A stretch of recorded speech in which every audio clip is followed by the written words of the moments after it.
Good morning student. आज हम next lecture पढ़ेंगे रेजोनेंस। नेक्स्ट टॉपिक हमारा है इनऑर्गेनिक केमिस्ट्री में है रेजोनेंस। तो रेजोनेंस क्या होती है? रेजोनेंस एक प्रॉपर्टी है किसी कंपाउंड की। जब एक कंपाउंड की प्रॉपर्टी किसी एक स्ट्रक्चर से ना पता चल सके तब हम उसकी और कैनोनिकल स्ट्रक्चर ड्रा करके देखते हैं, सो दैट कि उसके अंदर की जो हिडन प्रॉपर्टी है वो पता चल सके, जिसको हम रेजोनेंस कहते हैं। तो रेजोनेंस जो है, अगर हम ऑर्गेनिक केमिस्ट्री की बात करें तो यू नो दैट आपने इसका नाम तो सुना होगा, this is called benzene. This is benzene. और अगर रेजोनेंस की एक कंडीशन है कि हम इसको डबल हेड आर्म लिखते हैं। डबल हेड आर्म का मतलब है कि ये वाला पाई बॉन्ड अगर इधर शिफ्ट आ जाए, ये वाला पाई बॉन्ड इधर चला जाए और ये वाला इधर आ जाए, तो देयरफॉर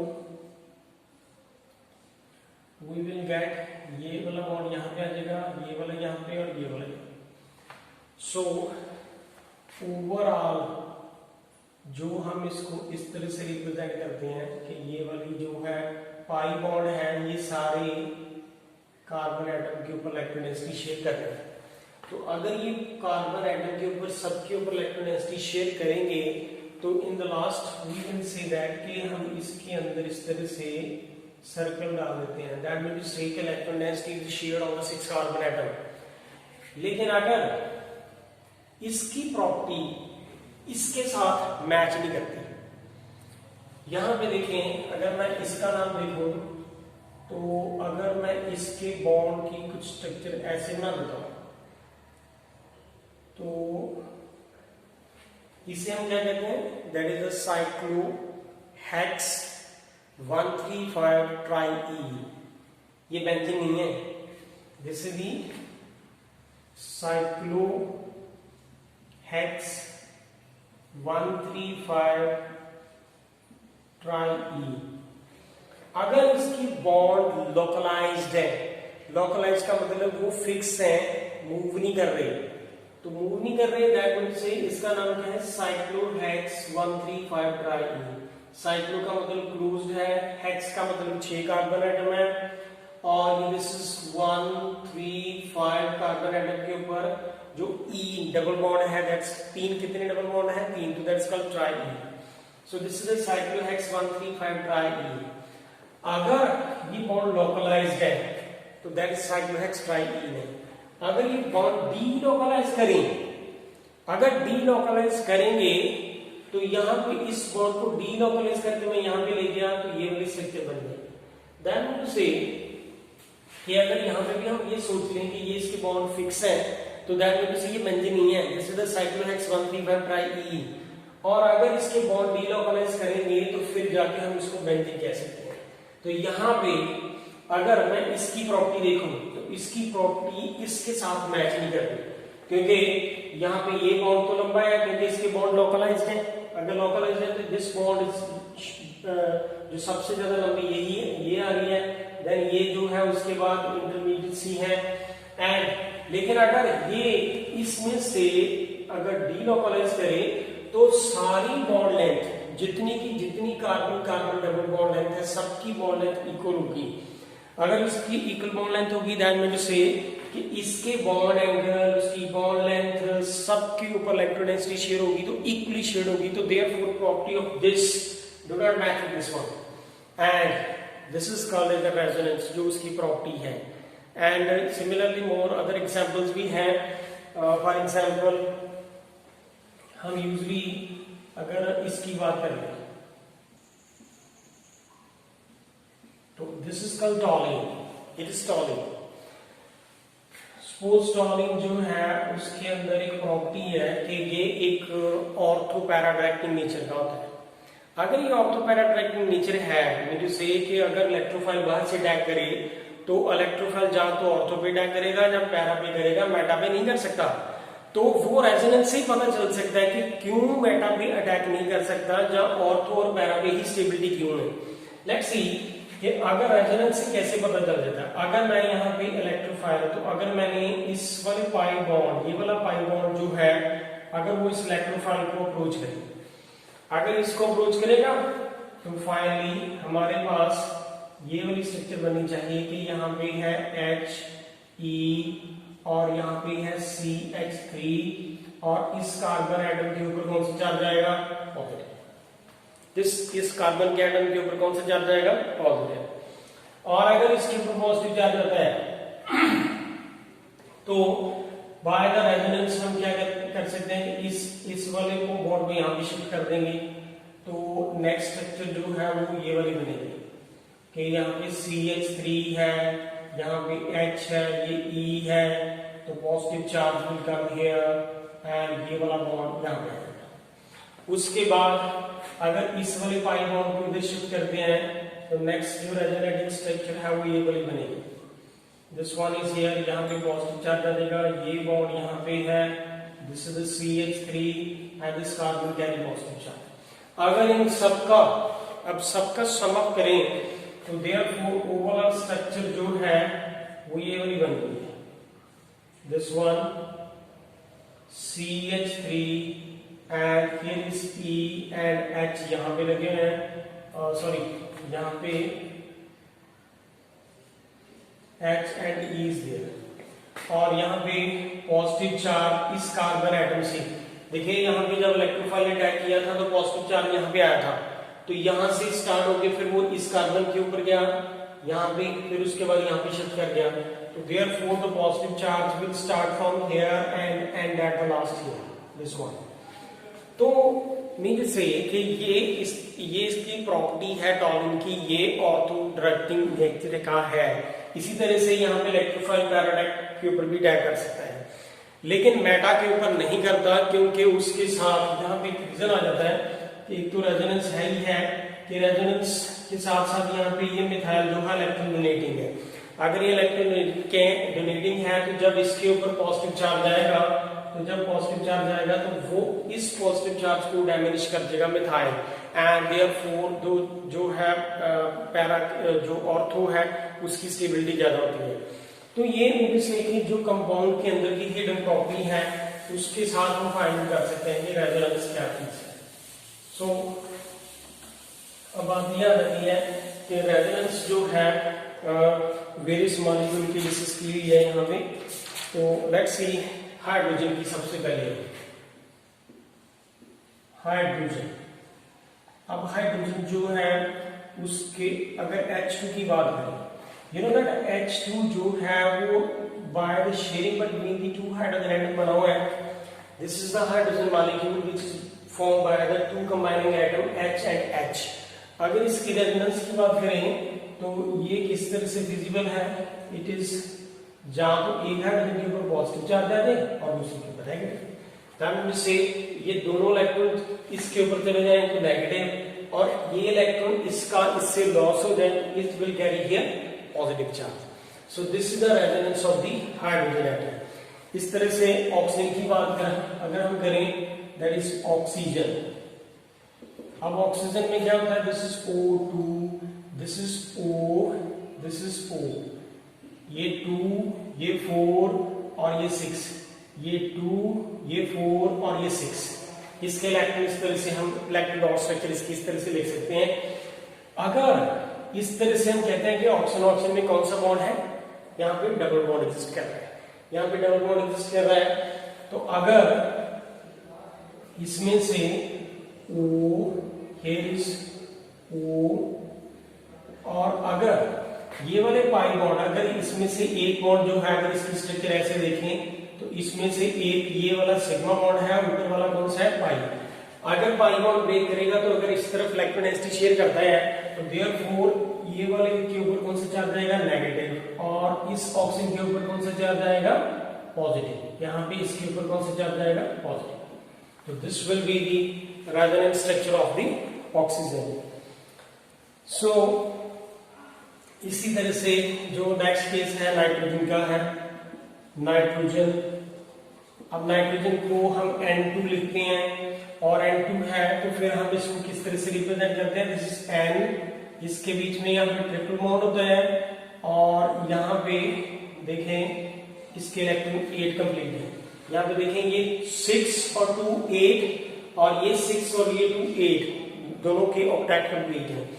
अब अगर यहाँ पे ये जो इसकी सिचुएशन है, अगर इनमें से एक वाला बॉन्ड ये वाला है सिग्मा और ऊपर वाले दो कौन से हैं पाई, अगर इसकी हम इस स्ट्रक्चर ड्रा करके देखें तो इसकी स्ट्रक्चर ये बनती है, तो दिस वन इज स्ट्रक्चर है।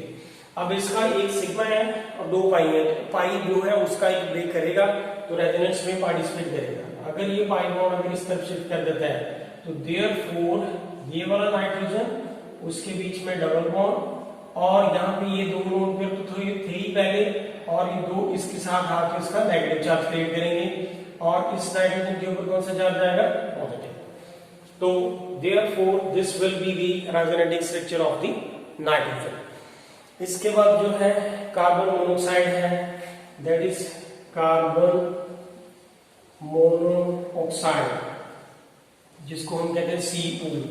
अब यहाँ पे C और O है, यहाँ पे इसके बीच में यहाँ पे डबल बॉन्ड है एंड इसकी स्ट्रक्चर हम इस तरह से ड्रा कर रहे हैं कार्बन मोनोऑक्साइड की, और it is like this way and CO। so therefore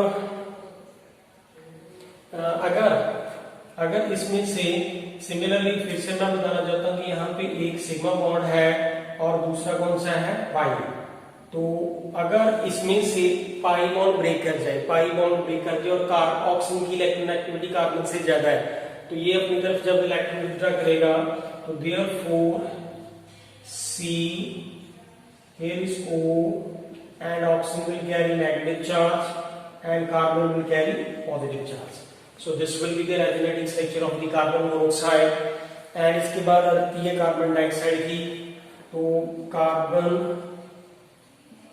dioxide, carbon dioxide के अंदर हम इसको CO2 लिखते हैं और C यहाँ पे O, ये भी O है, इसके 6 इलेक्ट्रॉन, 2 ये 2 4 और ये 2 6, इसी तरह से 2 ये 4 और ये 2 6, इसके कितने हैं? 4 कार्बन के, ये 2 और ये 2 4। सो therefore this is the electron dot structure of the carbon dioxide. और अगर इसकी स्ट्रक्चर भी मैं यहाँ पे बना के दिखाता हूँ कि यहाँ पे एक सिग्मा बॉन्ड है और एक पाई, ये नीचे वाला सिग्मा है ऊपर वाला पाई है, तो अब इसमें से क्या होगा कि ये जो शिफ्टिंग है of the electron will be there, कि अगर इनमें से एक सिग्मा बॉन्ड जो है ब्रेक कर देता है, so therefore we will get here ये वाला बॉन्ड इधर शिफ्ट कर, जो कार्बन डाइऑक्साइड है, कार्बन डाइऑक्साइड अगर ये वाला इलेक्ट्रॉन इस तरफ डोनेट कर देती है, यहाँ पे अगर मैं इसको इस तरह से ड्रा कर लूं कि यहाँ पे ये डबल बॉन्ड है, it is like this way, तो अगर ये वाले इलेक्ट्रॉन स्ट्रक्चर इस तरह से हम रिप्रेजेंट कर लेते हैं, अगर ये बॉन्ड यहाँ पे आ जाएंगे तो ये वाला पाई बॉन्ड जो है ब्रेक करके इधर चला जाएगा, तो स्ट्रक्चर क्या आएगी कि यहाँ पे it will B O triple bond C and here is O, इसके ऊपर यहाँ पे नेगेटिव चार्ज आएगा एंड इस ऑप्शन के ऊपर कौन सा चार्ज आएगा? Positive. And this will be the resonating structure of the carbon dioxide. तो इस तरह से हमारे पास एक और मॉलिक्यूल है जिसको हम क्या कहते हैं? कार्बोनेट।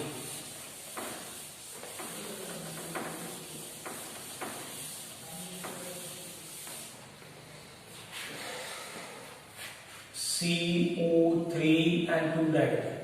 अब यहाँ पे देखें C, यहाँ पे डबल बॉन्ड O है, ये O, ये O, ये भी नेगेटिव और ये भी नेगेटिव, तो this is called carbonate and CO2 negative, यहाँ पे 2 नेगेटिव है।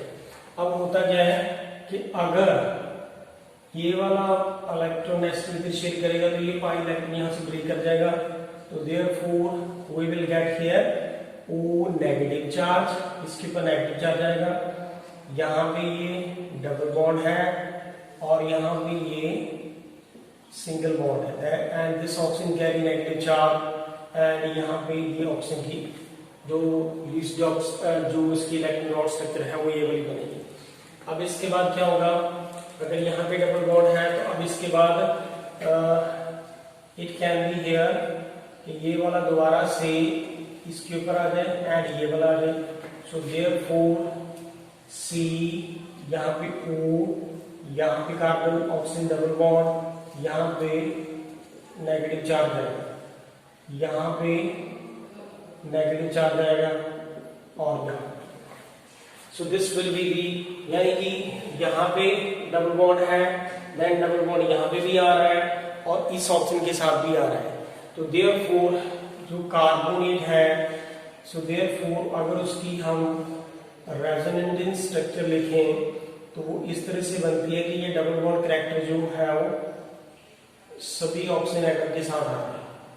So therefore this CO3 and 2 so this is the resonating structure of the carbonate and we can say that resonance एक प्रॉपर्टी है जिसके साथ मॉलिक्यूल की properties को हम पता कर सकते हैं। इसके साथ अब आ जाती है नेक्स्ट टॉपिक में कि हाइब्रिडाइजेशन जो है टॉपिक क्या है, ये हम पहले भी कर चुके हैं वैसे। अब हाइब्रिडाइजेशन क्या है,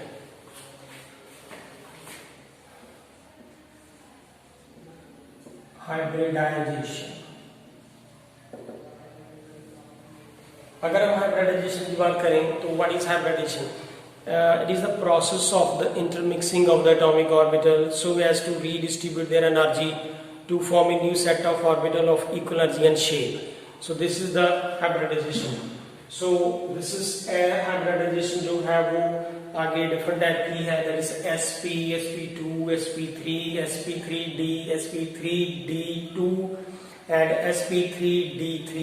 So there are the different type of hybridization.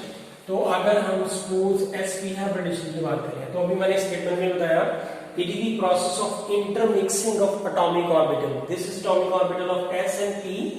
तो अगर intermixing of atomic orbital so as to redistribute the energy, अगर किसी की एनर्जी ज्यादा है तो वो रीडिस्ट्रीब्यूट करेगा, redistribute the energy to form a new set of orbital of equal energy and shape. और ये जो आपस में डिस्ट्रीब्यूट एनर्जी करके एक नया सेट बनाएंगे तो जिसको हम क्या कहते हैं, हाइब्रिडाइजेशन। अब ये हाइब्रिडाइजेशन जो है वो आगे डिफरेंट टाइप की है। सबसे पहले हम sp हाइब्रिडाइजेशन का केस पढ़ेंगे। तो हाइब्रिडाइजेशन sp के अंदर बेरिलियम क्लोराइड BeCl2 की एग्जांपल आती है, BeCl2 बेरिलियम क्लोराइड। तो अब हम अगर इसकी डिस्कशन करें तो यू नो दैट बेरिलियम का एटॉमिक नंबर कितना है, 4।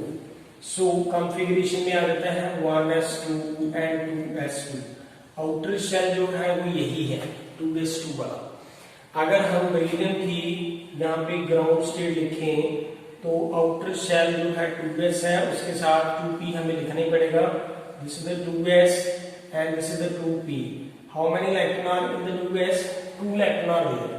तो अगर इसके पास 2 इलेक्ट्रॉन हैं तो अब देखिए क्लोरीन कितने यहाँ पे लगे हुए हैं, 2। दैट मींस बेरिलियम का कोई भी एटॉमिक ऑर्बिटल ऐसा नहीं है जिसके पास सिंगल इलेक्ट्रॉन हो, अनपेयर्ड हो। दैट मींस कि ये जो बेरिलियम है, बेरिलियम की हमें एक्साइटेड स्टेट लिखनी पड़ेगी। एक्साइटेड स्टेट का मतलब है कि बेरिलियम के मॉलिक्यूल के ऊपर हमें यहाँ से लाइट गिरानी पड़ेगी, that is equal to h। तो वो रेडिएशन फॉल करने से बेरिलियम का इस वाले इलेक्ट्रॉन से एक इलेक्ट्रॉन जंप करके कहां पे चला जाएगा, p में। तो देखिए यहाँ पे ये 2s है और ये 2p है। अब यहाँ पे एक इलेक्ट्रॉन है और यहाँ पे भी एक है।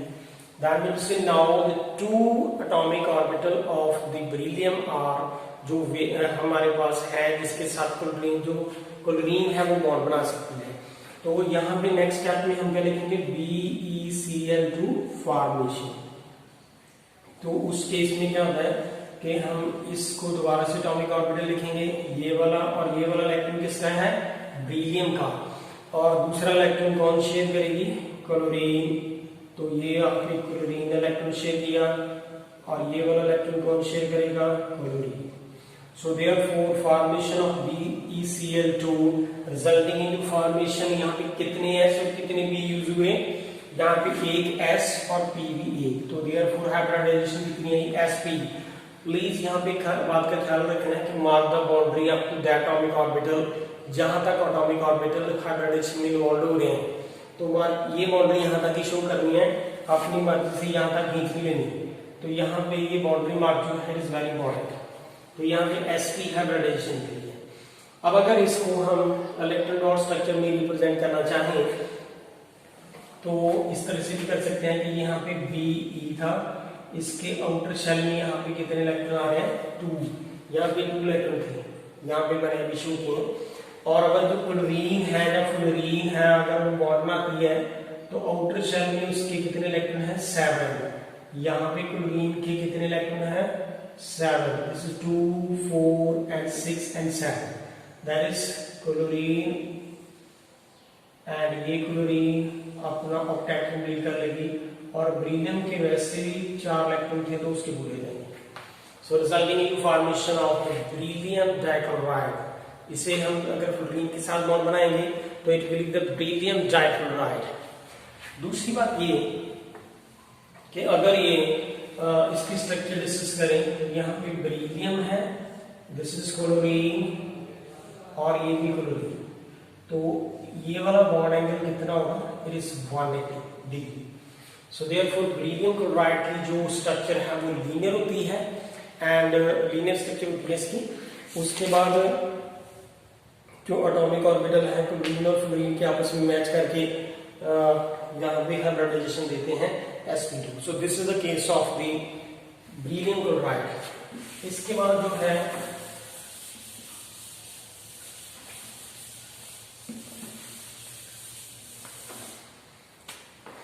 नेक्स्ट आ जाता है BF3 जब BH3 केवल वो सेम चीज है।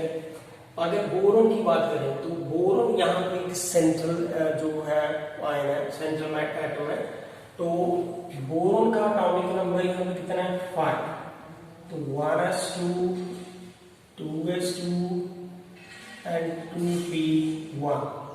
आउटर शेल में देखें कितने इलेक्ट्रॉन है यहाँ पे, इट इज 3।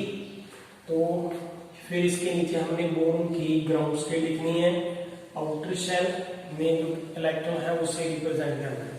यहाँ पे देखें ये 2s है और ये 2p है, तो how many electron are in that, s 2 और p में 1। You know that yes how many fluorine are there, 3 fluorine are there. लेकिन यहाँ पे बोरोन का एक ही एटॉमिक ऑर्बिटल जो है वो अनपेड है, तो दैट मींस से अगर फ्लोरीन 3 है तो उसके बोरोन के एटॉमिक ऑर्बिटल भी 3 अनपेड होने चाहिए। तो रिजल्टिंग इनटू बोरोन जो है हम उसकी एक्साइटेड स्टेट लिखेंगे। तो मीन टू से कि जो बोरोन है उसके ऊपर source of radiation that is equal to h में गिराएंगे, the electron from this 2s atomic orbital will jump into the 2p। So therefore this is the 2s और ये है 2p, the one electron will jump into the P. So this one is here.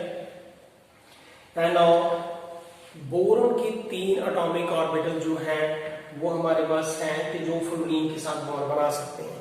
तो therefore in that case BF3 formation जो है हम लिखेंगे यहाँ पे, और this is the atomic orbital here and this is 1 2 3।